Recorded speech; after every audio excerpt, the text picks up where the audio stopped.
Okay, it looks like we're here live. Patrick, just bear with me as we connect to the YouTube channel here, and everyone that is watching, welcome. We are here live on location with Patrick Lancaster. As you already know him, my name is Alex at Reporterfy Media. I'm working the studio, and I'm also watching the chatting off to my left here to try to keep an eye on it, to answer all your questions and to relay them to Patrick. So without further ado, let's go live to location with Patrick Lancaster. Go ahead, Patrick. Tell us where you are and what is happening with you. Hi, Alex. Right now, I'm in Yerevan, Armenia, and right now there is a very large protest happening with several thousand people. And it's to protest the signing of the trilateral peace agreement, which brought an end to the fighting in the Nagorno-Karabakh, or Republic of Artsakh region. And the people are here protesting that agreement, which was signed by the Prime Minister of Armenia, the President of Russia, and the President of Azerbaijan. And these people are here to protest that agreement and to demand the removal of the current Prime Minister of Armenia, Nikolai Pashinyan. Patrick, can you tell us when this peace agreement is supposed to come into play, maybe in some detail? Well, it's earlier in the month. The peace agreement brought an end to the fighting, and since then, the Russian peacekeepers have moved in as part of the agreement and pretty much put a stop to any fighting, which is good. But the problem with the peace agreements, as far as the locals here go, is that the peace agreement gave away the majority of what is referred to by the locals as the Republic of Artsakh. And the locals are totally against that, because it has basically made thousands of people lose their homes. Now, some of these areas were taken by Armenian forces in the early 90s in the first Armenian-Azerbaijan war, but others were not. So it's a very complicated situation. But the fact is, thousands of people left their homes because their territory was being turned over to Azerbaijan, and they burned their homes as they left. Yes, I've been watching a fair amount of the video on your channel here in the last week or so, and you've had a lot of examples of that. Just to let you know how I know Patrick, Patrick and I met each other well over a year ago. We have actually traveled to a few zones similar to situations like this, like Transnistria last year. We worked together doing some videos in that breakaway country. So we have a very good understanding on what goes on in these areas, as well as, you know, Patrick has spent a lot of time in Donetsk. So just to bring you up to speed, if you aren't aware of Patrick's channel, please subscribe below, as well as my link is there, Reporterfy Media. I'm working the back-end studio here to make sure that this program can go smoothly with Patrick. It's a little bit difficult sometimes to navigate these when you're just streaming, especially in the middle of what could be a pretty interesting protest. Back to you, Patrick. Yeah, definitely. It's a big help for sure. And right now, I'm trying to give you guys a little bit more of a idea of how many people are actually here protesting right now.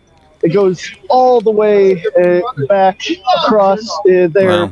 pretty far. I mean, this is the center of Yerevan, and we're actually right next to what is the opera house, or opera building here behind me. And they've got the stage set up here, and from what I understand, this is going to be a pretty interesting protest. Just a few days ago was the biggest thus far. It was said that there was over 4,000 people at the protest that actually marched through the center, closed many of the roads, and marched to the government building. Now, what's going to happen today it's a little unclear. It seems like we're a bit early on the scene. It was said that it was going to be starting at about 3 o'clock local time, which is about 20 minutes ago. So there's lots of people here. Seems like things are just getting ready to get started. They've got everything set up on the stage, and we're basically just going to have to find out what happens next.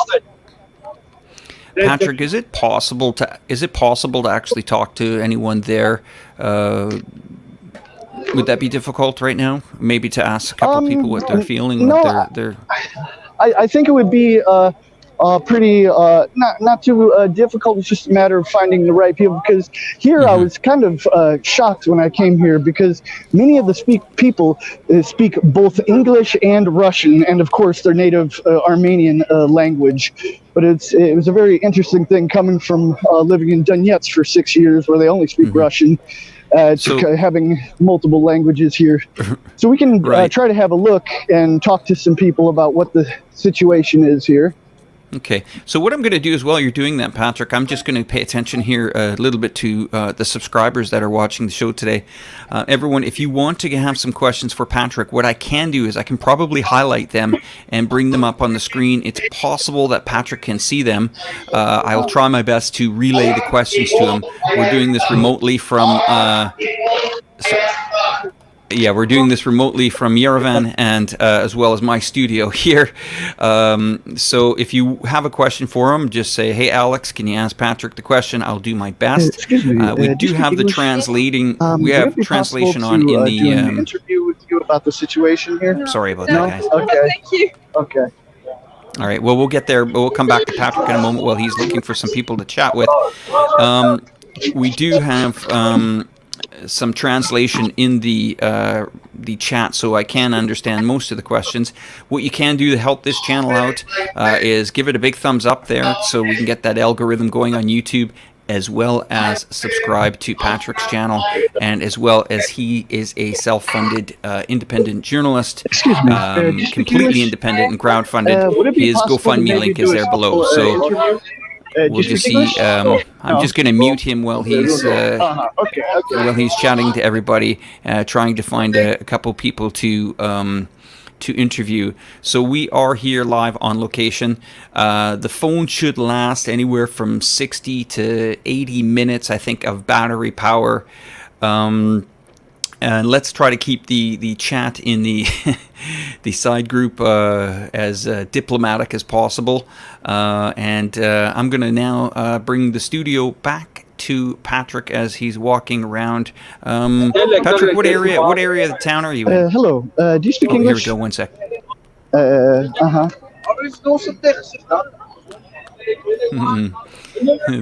This could be fun, huh? Yeah, everybody's a little bit bashful right now. Well, that's all right. That's okay. Find someone.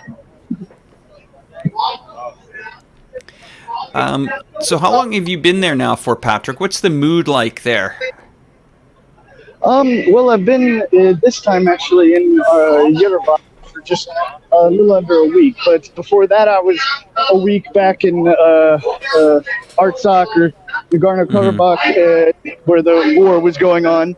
And before that, as you know, at the beginning of the war for 2 weeks there. So in the last in the last 2 months, I've really learned a lot about the situation here. Okay. I think what might be interesting is, remember what we did when we were in Transnistria and Moldova, is just kind of walking up to people and just start talking to them. Instead of asking them if they'd like to interview, just start asking them questions, and we can maybe get... Well, I guess what we could do is we could try it that way, but there's the risk here that they don't speak English. Right. So if they answer in Russian, then I'll just translate a bit for the viewers. Okay, that sounds good. We'll just do it like that. Sounds good. It'd be interesting to get a few various age groups, if possible. Yeah. So what I'll do now is I'm going to switch the phone to the front view. Sure, sounds good.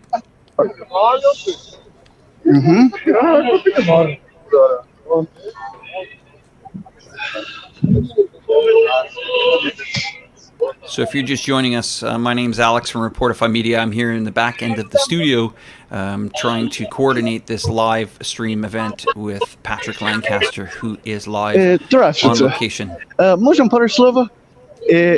Не. Здравствуйте. Можете сказать, что произошло сейчас? Не? Здравствуйте. Можете сказать, что произошло сейчас? Сейчас? Да. Сейчас митинг был. You speak English? Очень плохо. Очень плохо. По-русски хорошо тоже. И что это там? На плакате написано «Предатель». Предатель народа. Ага. Как английский это как traitor, да? Да. Uh-huh. So on this sign right here, you hear me, Alex?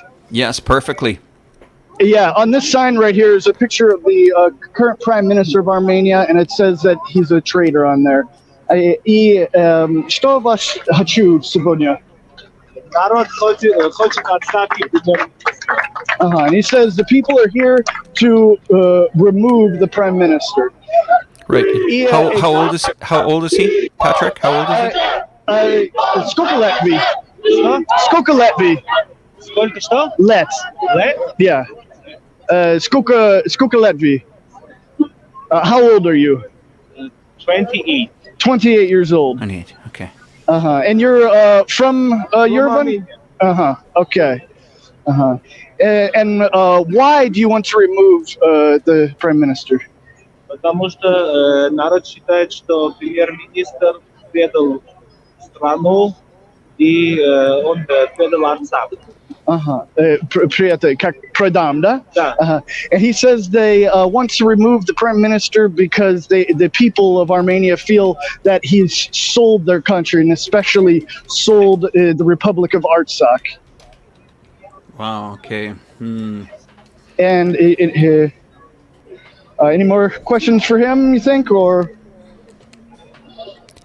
Well, we're just seeing some comments coming in, other people talking about other regions in the world, and this is a very hot topic, obviously, and it's interesting maybe what he sees for the future of the country moving forward.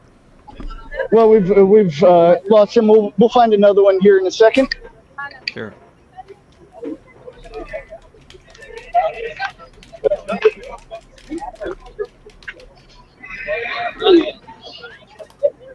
Hello. Can you tell us what's happening today? No?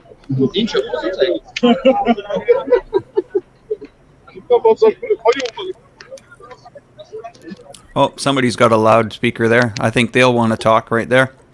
Just asked. They weren't up for it. I guess it's not the time for it yet. No problem. Somebody said, Stefan Peter said, could you ask? There's a lot of drones. There's a lot of drones in the sky here. Patrick, got a question. Could you ask the people what should have been done to have another outcome of this war? That's what Stefan Peter is saying. I'll try to put that up if I can see it. There we go there. We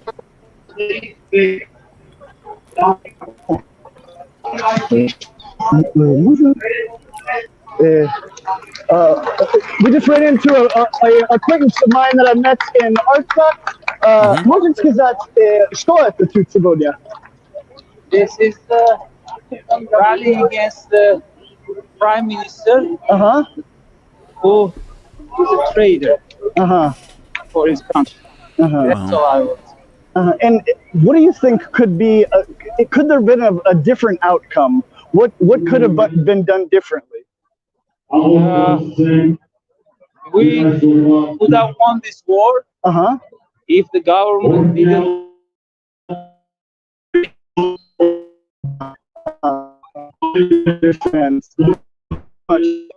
See you later. So that was actually a part owner. I don't know if you remember, Alex, one of the videos I did of a restaurant that the owners were demolishing, so it wasn't turned over to Azerbaijan.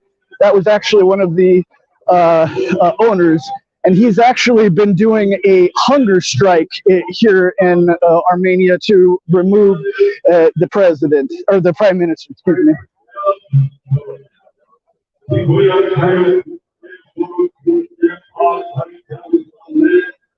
We still here, Alex? Yes, we are. We're still here. Patrick, do you remember what the name of that video was called, of that gentleman? What you named it as? I believe it was restaurant owner does not let Azerbaijan take his restaurants. Okay. And maybe I can cue that up. In the video itself is actually okay. Maybe I can cue that up while you're still walking around. Was he wearing a plaid outfit? Was that the guy? The green and plaid outfit? Well, yeah, that's the man I interviewed in that video. He was actually the other co-owner, but yeah, okay. I believe it was a plaid outfit with he had a kind of a goatee, something like this. Yeah. That was him, huh? Okay. Well, no, that was the other co-owner because there was two owners. During the video, I interviewed the other one. Yeah. Right. Okay. Let me see if I can pull that video up for everybody. So just give me a moment, and I'll try to do that.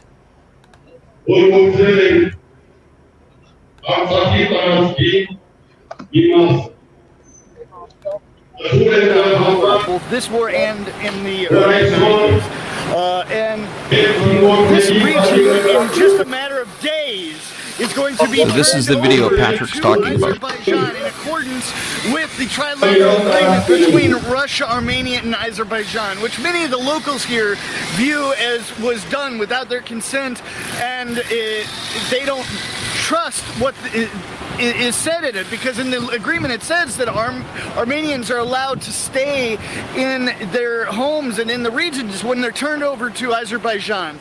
But the locals say that that's just not a possibility, because they would come under persecution from Azerbaijan.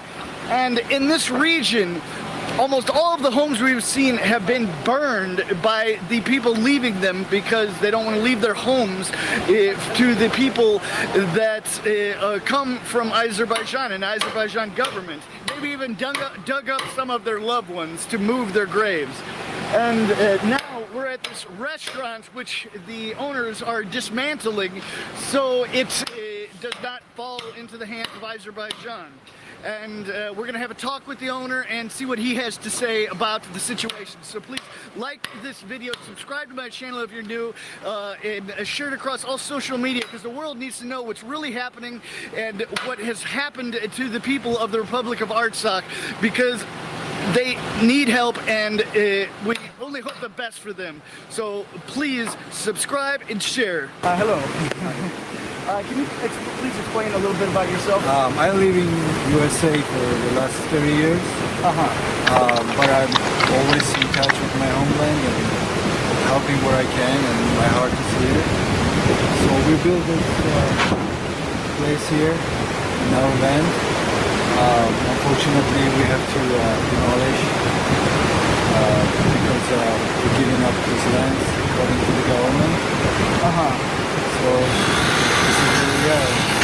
I tend to help and be with my friends for a week. And so you're kind of like an owner? Owner, yeah. It wasn't a business like for profit. It was more like a development to create jobs here and to create opportunities for the villages and people who live here. Like a non-profit well, we never looked at it as a profit. We did it because we wanted to have a here. And it's like a restaurant, or what? It was a restaurant and two cabins here. Beautiful cabins. People could stay, enjoy the restaurant, enjoy nature, go to the churches.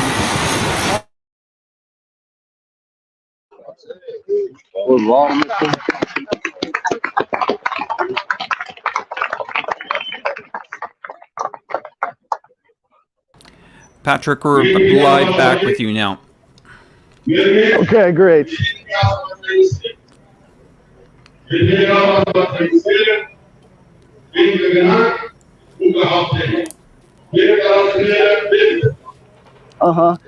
So things are starting to scale up a bit.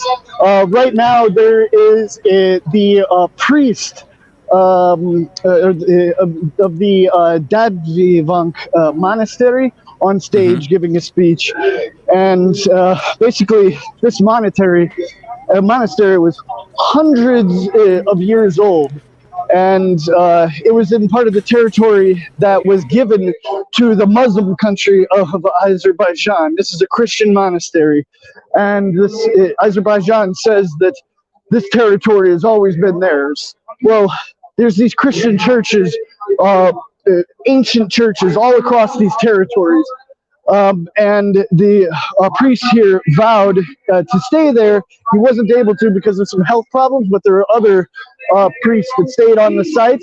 And as we understand, because of this, the Russian peacekeepers decided to make a post exactly at this monastery. And there's another video on my channel about that situation as well. But now we're going to move our way a little closer to the stage. And okay. Yeah, try to find out a little bit more what's going on. Okay, I'll let you do that, and I'll keep chatting. I'll come back in a second. So everybody, just want to let you know that Patrick is live at this protest, and a lot of the people are extremely upset, as you can imagine. And just to let you know about Patrick, he is he funds his own complete independent crowdfunded journalist. You can see in the links below if you'd like to donate to his GoFundMe or his Sberbank in Russia. As well, by his main website, he does also accept donations there as well.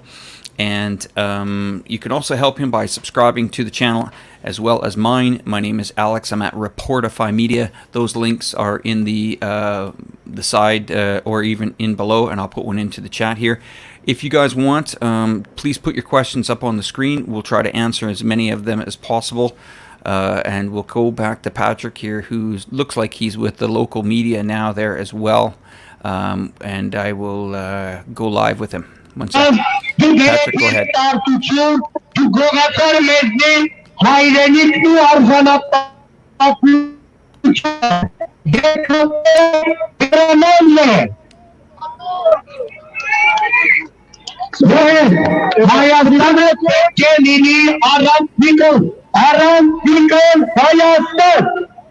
Can you hear me okay?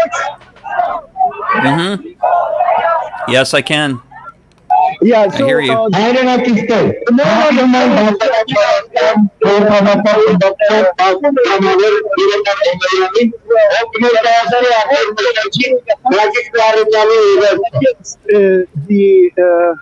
Wait for a moment, Patrick. When you get a moment, Patrick, you can back away and tell us what he was saying. It's pretty loud there, so just wait for a moment. Okay. Այսօր ելույթ պետք է ունենար Բարգավաճ Հայաստան կուսակցության նախագահ Գագիկ Ծառուկյանը, բայց ինչպես գիտեք, Փաշինյանի գլխավորությամբ ու հրահանգով հերթական անգամ պարոն Ծառուկյանը կանչվել է ազգային անվտանգության ծառայություն, որպեսզի հնարավորություն չունենա ձեր հետ խոսելու, ձեզ անկեղծորեն պատմելու, թե ինչ օրհասական իրավիճակում է այսօր գտնվում մեր երկիրը։ Սակայն պարոն Ծառուկյանը ազգային անվտանգության ծառայությունից ձեզ ուղերձ է հղել, որը այժմ ես կներկայացնեմ։ Հարգելի ու սիրելի հայրենագիտներ, իմ հայ ժողովուրդ, Արցախից եկած քույրեր ու եղբայրներ, Can you hear me, Alex? Yes, we can. All right. Well, basically, that first man that was on the stage, can't tell you exactly what he said because it's an Armenian, but I can tell you a little history about him. He is a journalist that decided to also, as the other man we saw, do a hunger strike here just outside the government's building, and he said he pledged to do it until there was either a new election given by the current prime minister or the removal or the resignation of the prime minister. Because this is basically what they want. From what I understand, they want him removed, but they would be okay, the people would be okay if there was a new election given, a new fair election. Because Nikolai Pashinyan was actually put in power just a couple years ago during the revolution here in Armenia. And another big thing that I get from the locals here is that a lot of people aren't happy with him, but there's kind of a divide because even the people, some of the people, they say, oh, well, we're not happy with him, but who would take his place? So there's no, from what I hear from the locals, there's no one that stands out saying, oh, we want this person as the next prime minister. It's more of, we just don't want Nikolai Pashinyan. So there's kind of a divide. But the overwhelming idea is that the people don't want him to stay in power. And some don't blame him, from what I understand. But one man, he told me a little kind of an anecdote. He says, you can't be friends with the doctor who saved your life by cutting off your legs. Maybe if the prime minister wouldn't have signed that deal to give away all this territory, maybe by now all the territory would have been taken and there would have been nothing left of the Republic of Artsakh. But me being there for so long during the war and seeing how the people were fighting, it was such a shock just for me to hear that all that territory was to be turned over.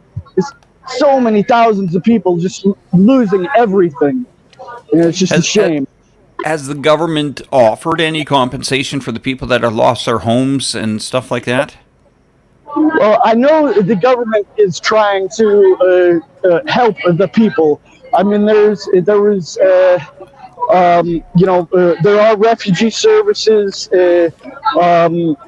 there's humanitarian aid, things like this. As far as a dollar figure on it, or something like that, I'm not sure, but it seems like it's really in the kind of transition process right now. I think people, the government, everyone's trying to figure out what exactly is going to happen next and what needs to be done. Now, with your experience in these war zones and stuff like that, and you and I have traveled to a few of them, does Armenia have any prisoners? Is there a prisoner exchange program going on right now, or is there any bargaining that each country has, any issues that are still unresolved that you know of? Yes, as far as I'm aware, there are prisoners on both sides right now, and there's actually a little bit of a conflict going about this because the government of Azerbaijan has said that they're going to march the prisoners through the streets of Baku, the capital of Azerbaijan. And this is what was done in World War II as well, and people here are very, very upset about this, and so there's still in there. Another big key right now is the recovery. Even though can you repeat heavy that? fighting has been done Patrick, for a while. Can you repeat that? Sorry. There's another key thing kind of going right now is the recovery of bodies. Because even though the war has been over for a couple of weeks now, or at least the main part of it, there's still bodies scattered throughout the Republic of Artsakh. And now families are trying to find their loved ones because there's so many people missing. And the Russian peacekeepers, the Red Cross, and members from both sides are trying to recover many of the remains. I myself, just days ago, almost exactly a week ago, was at one of the last frontline positions that hasn't been taken control of by the Russian peacekeepers. And I myself saw pieces of soldiers laying about. Do you feel that there's going to be any quick solution, or is this going to go on even throughout the winter? I know the climate there, it gets quite cold. And I mean, these protests, I mean, we saw one many years ago in Ukraine go right through the winter there and ended up in a brutal battle of years to continue. So, I mean, in this area, is this going to be something you feel is short-lived, or is this battle going to continue on for years to come? Well, as far as the protests go here, just the other day was the biggest one yet thus far, as I said, and what I was told from one of the organizers was that this was just the beginning, and people are starting to wake up, as they said. So I expect from now until the end of January, things are just going to be heating up and heating up. But it also depends on maybe, you know, whenever the prime minister gives the order that there's going to be an election, or he steps down himself, then of course things will calm down. But as far as violence or anything like that, one thing I've noticed here is there's some sort of cohesivity between the protesters and the police. I mean, there's hundreds of police right now here surrounding the area, but it's almost like, you know, they're not enemies to each other. They're just kind of here to, you know, make sure things are secured. There was a few days ago, there was a little bit of pushing back and forth when the protesters broke through the police line to close the main circle roundabouts where the road is in the very center near the government buildings. They brought out an Armenian flag, a giant Armenian flag, and broke through the police line to close the roads there so they could bring out the flag. But no real aggression at all I've seen between the protesters and police. Okay, so I'm going to go to the subscribers and people watching right now. If you have any questions for Patrick or myself, please put them in the side links here in the chat area as well. While you're at it, hit the like button. Obviously, we are seeing some dislikes, but that is understandable in this situation because the opinions are quite split down the middle here. So if you have some questions for Patrick, I can either relay them onto him, or I can also try to highlight them on the screen for you. As you know, this channel has been demonetized for quite some time, and so Patrick does have to, you know, be a crowdfunded journalist in this situation. You can see his GoFundMe link in the description box below, as well as his PayPal donations on his PL News today as well. All those links are below there. If you haven't already subscribed, hit that subscribe button as well. To me, I appreciate it. I'm a good friend of Patrick's. We have traveled to a few countries together, covered some war zone areas, and even potentially some new war zone areas going forward. I mean, Patrick, actually, I wanted to bring that up with you while we're here. I mean, you and I, we keep up to speed on these areas of conflict around the world. As you know, you were in Donetsk, and last year we were in Transnistria. And following a few years before that, I was in Belarus as well, when the currency collapsed there. Is this something? And I mean, it's very interesting. As we saw those flags flying when we were in Transnistria last year, we were looking up and saying, well, that's an independent country that's not recognized. That's an independent country that's not recognized. Could this come to Transnistria? Could this get to that level in that part, on these parts of the world? Are all these unrecognized nations going to be under conflict here?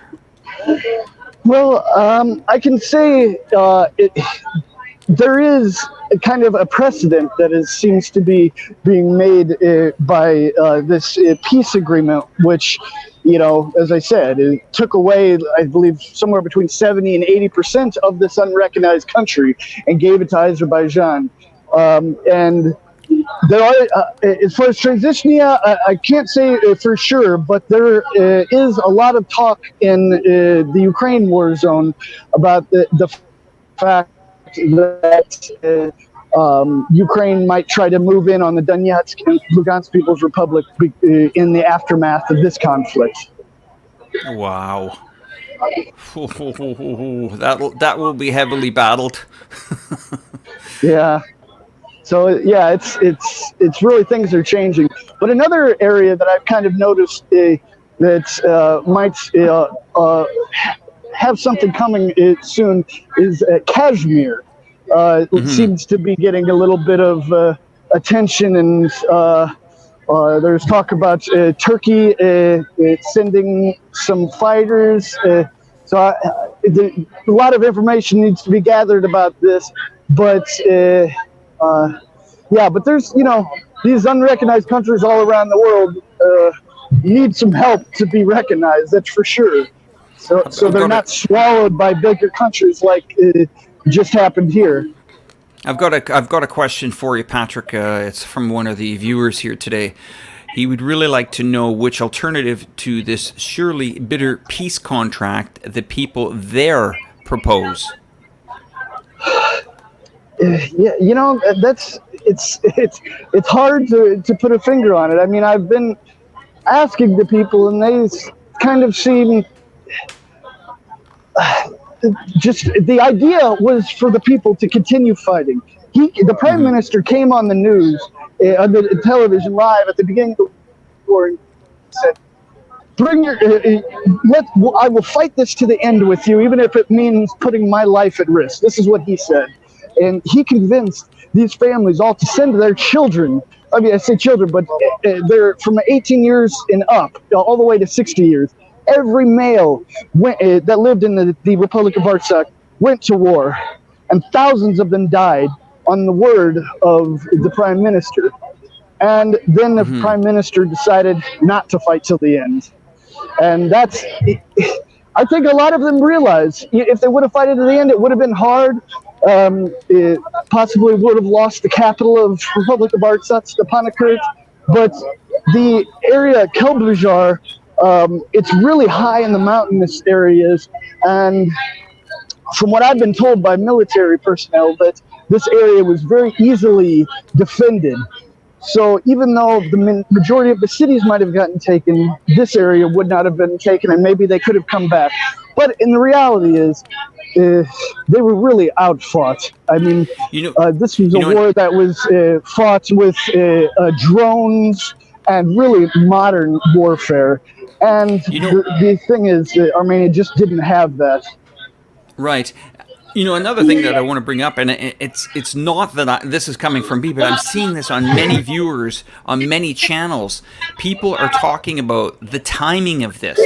When the world is dealing with a pandemic, when the world is dealing with, a global recession, when the world is dealing with all these challenges, why of all times now is this part of a master plan, a great reset plan?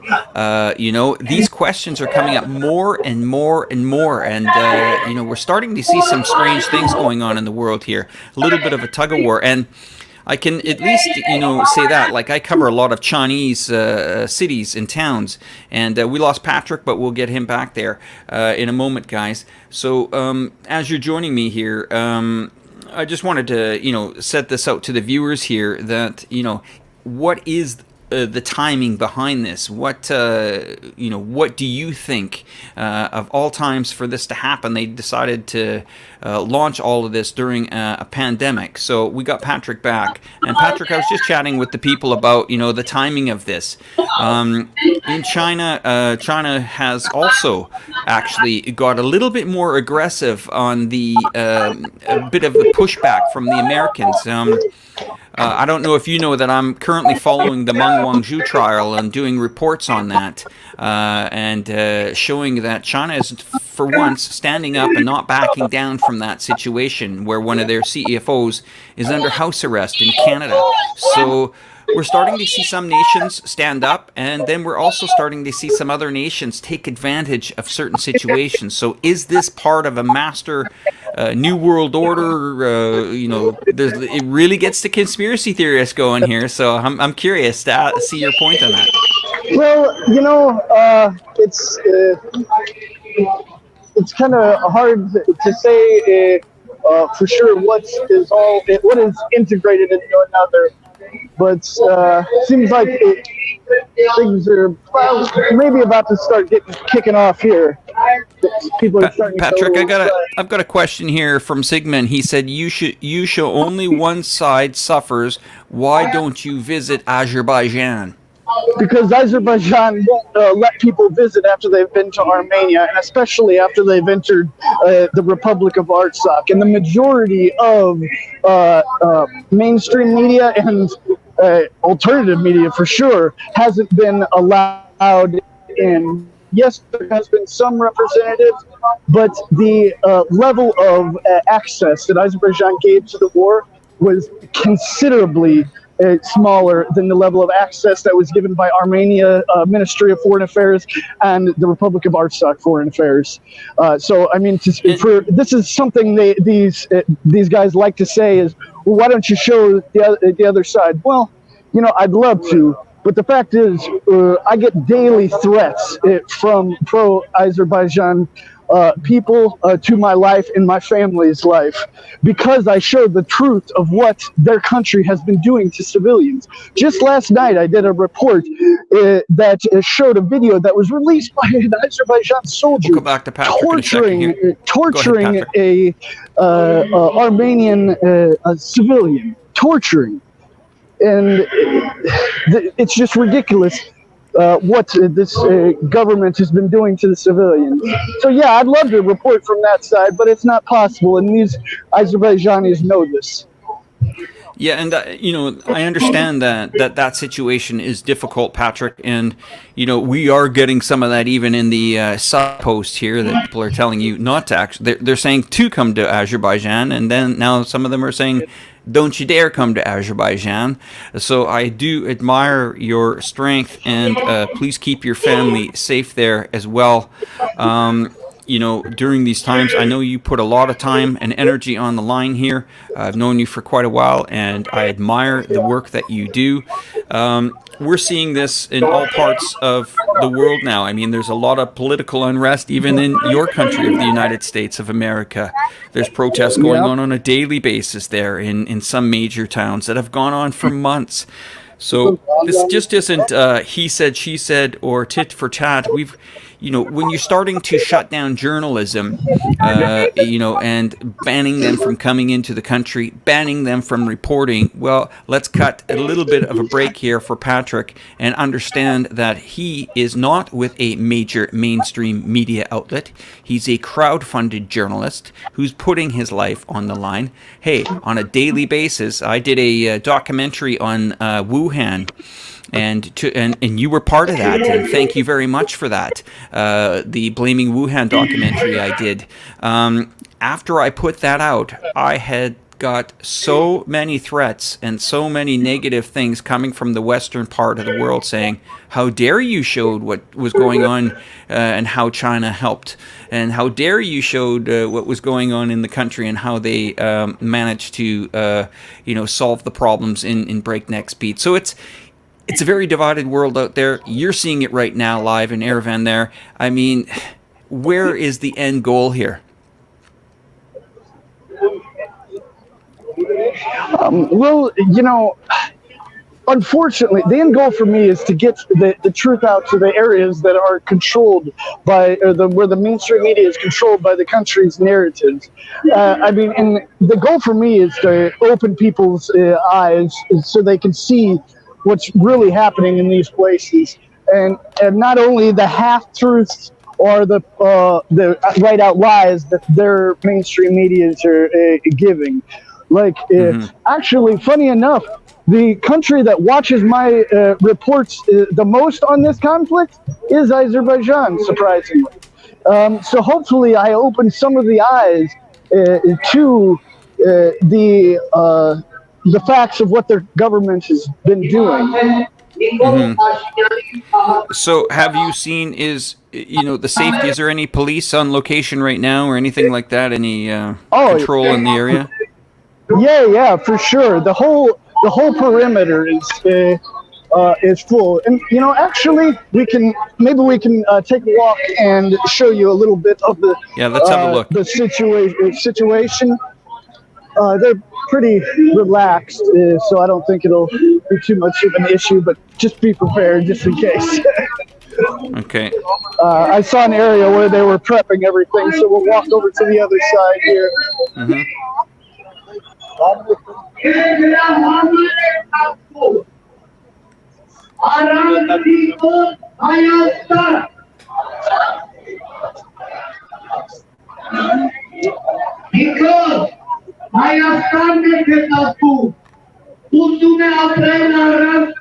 Yeah, and here you can see a little bit better view of how many people are actually here.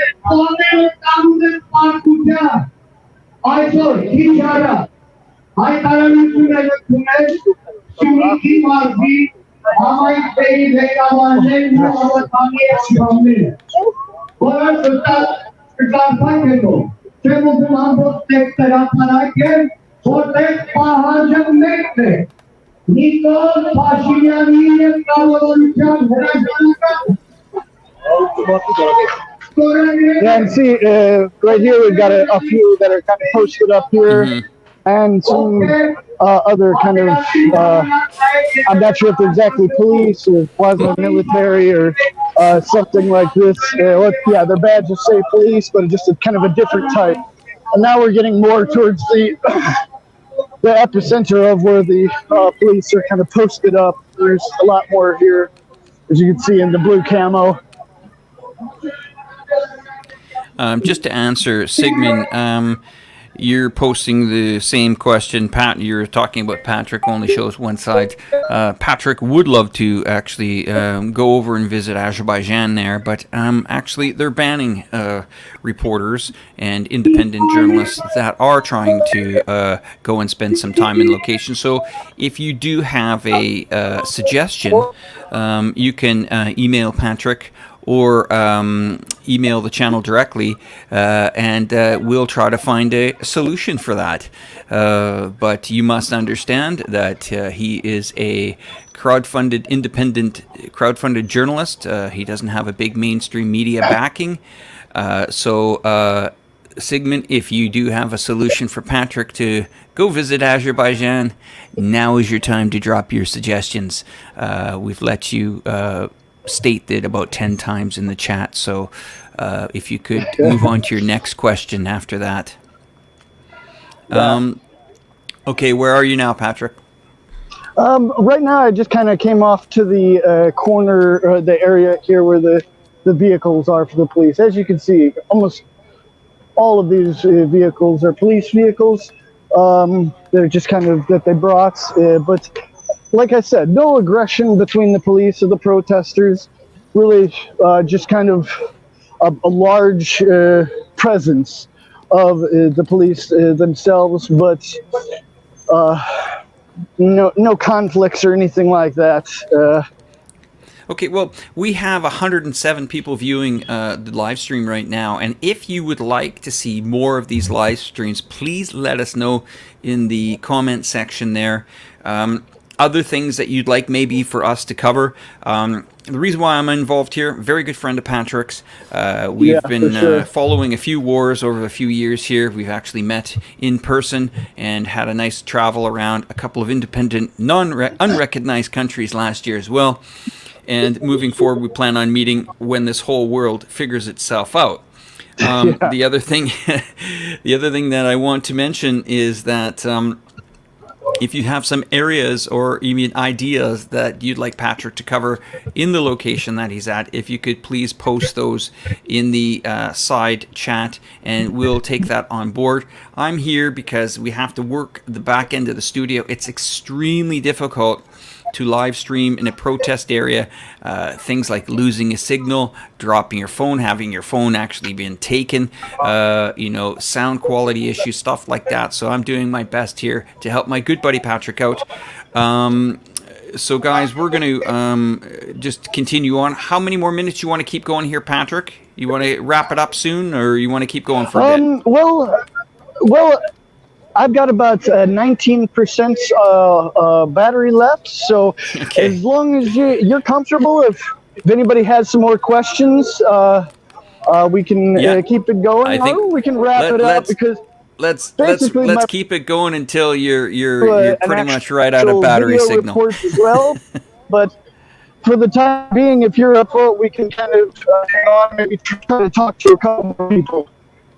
Sure. Let's see who we can find down But there. it seems like I'm actually starting to lose the internet. You got me? Yeah, I still got you. Dave says you're a brave man, Patrick. Thank you for the compliments there, Dave. Much appreciated. And I don't think a lot of people really understand where you are right now, the situation that you're in and you were in a few weeks ago. Brave man, brave man. So, Stan's got a question. Is there any chance of reconciliation between Armenia and Azerbaijan? Whew, that's a stretch. Did you hear that question, Patrick?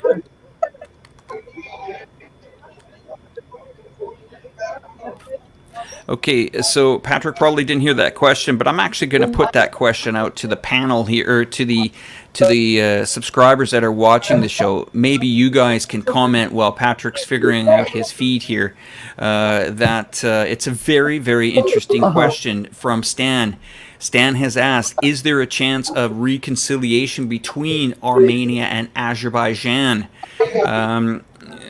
Judging by the side chat right now, that looks very difficult. Dave has said, well, I'll put Dave's comment up here on the screen. Not a chance in hell, is what Dave is saying. Stefan's got a question for you, Patrick. How many people are there protesting at that protest right now? Well, я думал, I think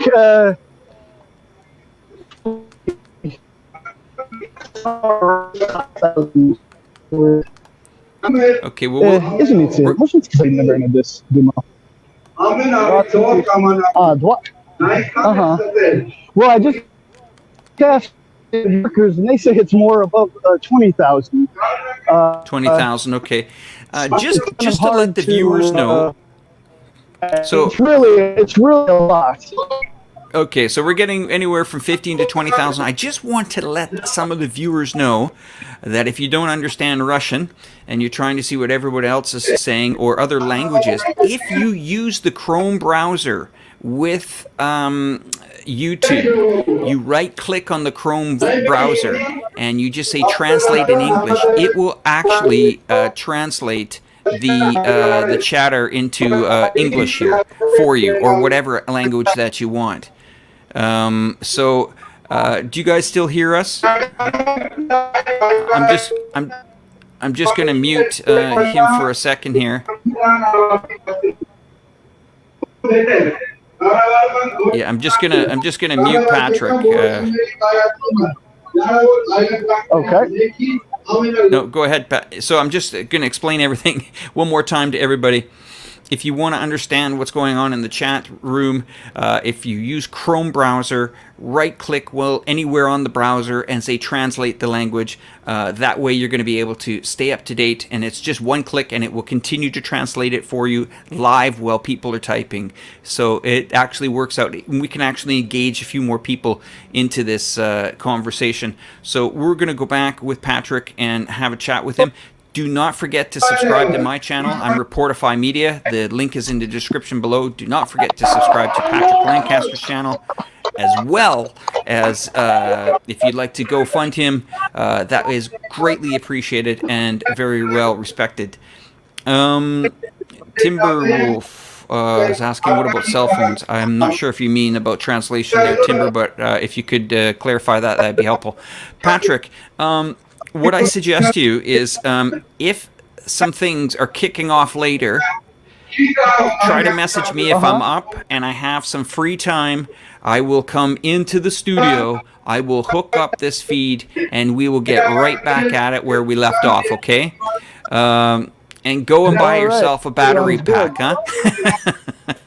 Yeah. I don't want to be on camera because there's television right now. So you think maybe a little bit without the face. What's happening right now? Will you cut off my face from We're just looking at you, Patrick. Tell her we're just looking at you. Yeah. Look, you can just see me. You're not on camera. No, the beginning part. Okay. Sure will. Because they're really they're dictatorship and they are like I heard stuff that this woman who lost her son in the battle, she was just speaking out like the truth what her son was telling her before he died. And this government sent people to harass her to her workplace. They're following her. They're like mothers that are getting, like mothers of deceased soldiers that are getting death threats. Yeah, they are. And death threats from who? The government, like the government workers, the people that are paid by this government. They're just silencing people any way they can. I hope they cannot at the end of the day. But yeah, they're like, they're turning into dictatorship, and I don't see any difference between them and Aliyev or because. Well, I'm not even going to speak about differences, but like for us here, like human rights are important. This government is working against the human rights. They're like destroying human rights in Armenia. So, yeah, definitely added my face out of it. Okay, we'll do. I mean, who wants this kind of trouble? I don't. But, yeah, and what do you think will happen next? What do you think will happen next? What do I think? What do I hope? What do I pray that? Yeah. Well, I pray that there will be a fair. Like I pray that everything that was in the dark will come to light. That we will know the full truth about what happened with this agreement, why it happened, and every person responsible for any kind of decisions that are against the Armenian constitution will get the appropriate lawful protocol. Like it will happen to them what should happen by the protocol, by our constitution. That's what I hope, that will prevail, and that we will have truly we will have government that will not sell out, no matter how much millions, billions they will be offered by whatever Turkey or any other power. They will not sell out, and they will work for Armenian people, for this nation, to protect whatever we have left of this nation. That's what I'm praying. And what do you think could have been done differently for the war not to end this way? I mean, do you think they should have continued to fight, or? It's not about continuing to fight. It's what was done before that in this 2.5 years of the government. How the relationship with Russia was destroyed. How our army was being persecuted. Like our generals who had fought in the first Artsakh war and who had huge victories in the first Artsakh war, who sacrificed their lives and their families' lives for all of us. They started being punished and persecuted by this current government, and the nation was silent. We actually didn't even know what was happening. All this was kind of like, and I'm not a political person, maybe that's why I didn't know. After this war, all this stuff started coming out, all those interviews in the past, how they were persecuting these army generals. Now, if they do that, why would they do it? They're like weakening the army, weakening the nation, weakening the morale of the nation. They closed Ministry of Diaspora. Why would they close it? The diaspora is such a big resource for us, and they closed it.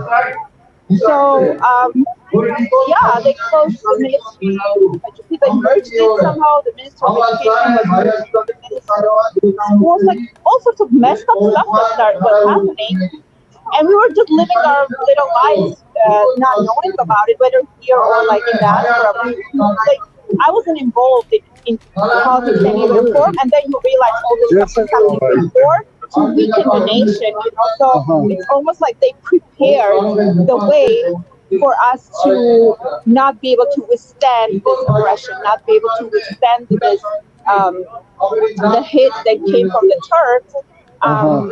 They did everything. And why it was done? That's why there needs to be proper investigation. But while they're in power, they're not going to investigate themselves. So, in my opinion, what I'm praying for is for the truth to come out, for there to be investigation why all this stuff was happening. Because we have 7,000 dead Armenians now, mostly young people, young generation. We have how many thousand, 15,000 people who were injured. like severe injuries. We have people in Armenian territories, like bordering Armenia, not even Artsakh, but Armenian villages now being afraid of the Azeris because they come, they take their land now, and nobody's protecting them. Like all these police are here instead of protecting like actual Armenians against the Azeris. They just come and they say, well, you lost the war, now we're going to take a bit more of land, a bit more of your land. So that has to stop. So there's territory actually in Armenia that's being taken? That's being taken, yeah, by the Azeris. Like the bordering territories of Armenia, like they are coming, like, I mean, the villages, you know, the bordering villages, the villagers are scared. They're like, one day Azerbaijan can come and say, okay, this part is ours now. And what are they going to do? They cannot do nothing. So they're really like the bordering situation, Armenian bordering situation is also really alarming. So I'm hoping that we will have a government that will take care of that and take care of us. And we will have a government that, you know, our enemies will respect and just the world will respect, because who respects losers? Like nobody, you know. So now, if this government has lost, now the enemy thinks, well, we're just going to take and take. They're not going to say anything. They're not going to do anything. It's just common sense and logic, you know. So, and they're not doing it, by the way. And we also have soldiers that are in Azerbaijan now being mistreated. Our soldiers. Yeah, I heard there will be a march in Baku. The president wants to do a march of prisoners. I don't even want. You know, it's so horrifying that a lot of us are in such trauma, emotional trauma, that I'm not even starting on those. It's so traumatic. Yeah, it's really. And this kind of gatherings, at least they relieve that trauma a little bit, because you're like, okay, at least you're doing something instead of sitting at home and just disconnecting or crying, you know? And it seems like things are really starting to develop here in Yerevan. Just 2 days ago, I saw the first big protest that I've seen in the center, and then now this is, I think, the biggest so far. Yeah. I'm not sure. I wasn't at the other one. I didn't know about it. But I'm hoping. Yeah, that's what I'm praying for. I'm praying for positive change, and I'm praying that we will have people in government that will protect Armenian nation, Armenian people, and whatever lands we have left. That's what I'm praying for, that we will have proper protection. There's no protection with the current one, obviously. I'm praying that we will have a government that will truly protect the interests of Armenian people and not their own. All right. Well, thank you very much. Well, I try, and I'm going to be continuing to do my best to bring the situation both here in Yerevan and what's left in Artsakh. I think we're going to be here probably a month or two. Yeah. And so I think next week.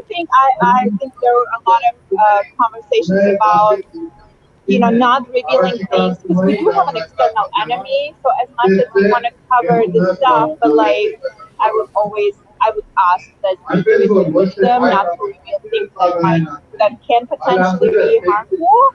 Or yeah, I mean, every journalist has a responsibility not to make sure their work doesn't, you know, injure people, you know, or something like this. Yeah. It's a matter of life and death. Yeah. I asked that. Yeah. Thank you. Well, thank you for that interview. Thank you for that interview. I just want to say to everybody that is out there watching Patrick's work. We do have a lot of comments saying, well, why doesn't he show the other side? I'm going to make it very clear here again for some of the people that are making those comments. The government of Azerbaijan has not allowed some of the journalists, especially Patrick Lancaster, to enter the country to do some reporting on it as well. And Patrick can give his 10-second answer for that again, so we can clarify to people that are saying that Patrick is not a paid journalist by a mainstream media outlet. I'm going to be clear here and defend my good buddy here, Patrick. He is a complete independent crowd-funded journalist. He puts his family at risk. He puts himself at risk. I've watched him over the years from the front line reporting, hearing bombs going off in the background there.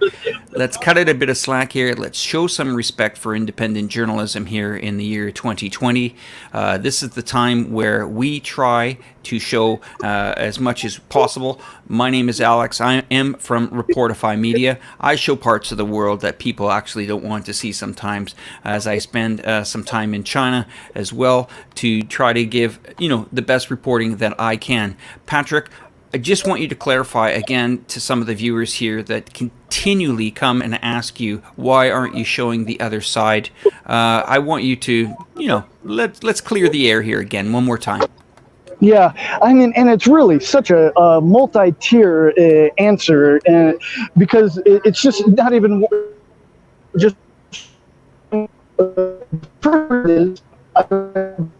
access as the Republic of Artsakh to journalists. Very Patrick, few journalists one more time. One more time, Patrick. One more time. You lost connection. Can you stand still for a second so we can get a good signal? Okay, sounds good. So the first part is that Azerbaijan just doesn't give the access to journalists, especially independent journalists, that needs to be given to get the stories out.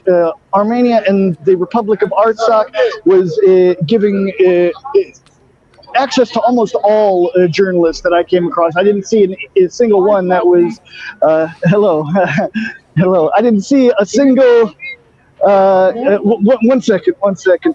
I didn't see a single a journalist that was told they couldn't report in the war zone from the Armenian side. There's many reports coming from the Azerbaijan side of this. The other is that just in general, people that have been to Armenia and have the Armenian stamp aren't allowed to enter Azerbaijan. That's another reason. And the third reason is I get death threats from pro-Azerbaijanis on a daily basis against me and my family. So even if I was able to get there through the government, I would be putting myself in an extreme risk. I'm an independent journalist. I do what I can to show the stories I can. Yes, there are two sides to every story, and I urge people not to just watch my videos. Do your own research.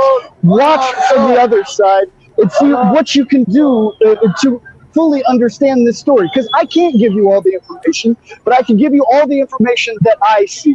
And people need to do their best to understand the overall situation of this conflict and the other conflicts. But you're not going to get it from the mainstream media. You're not going to get all of the information from me.